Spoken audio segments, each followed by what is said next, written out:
सोलापूर जिल्ह्यात राष्ट्रीय pulse polio लसीकरण मोहीम रविवार दिनांक 28 जून 2026 रोजी राबविण्यात येणार असून त्याची जय्यत तयारी करण्यात आली आहे.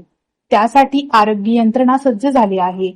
जिल्ह्यातील 5 वर्षाखालील 4,36,772 बालकांना लस पाजण्यासाठी ग्रामीण भागात 5,570, शहरी भागात 570 व महापालिका क्षेत्रात 373 लसीकरण बूथची सोय करण्यात आली आहे. मोहिमेसाठी 7,222 कर्मचारी नियुक्त असून पर्यवेक्षणासाठी वैद्यकीय अधिकारी व आरोग्य अधिकारी यांची नेमणूक केल्याची माहिती जिल्हा परिषदेचे जिल्हा आरोग्य अधिकारी डॉ. सतीश पोपुरवाड यांनी दिली.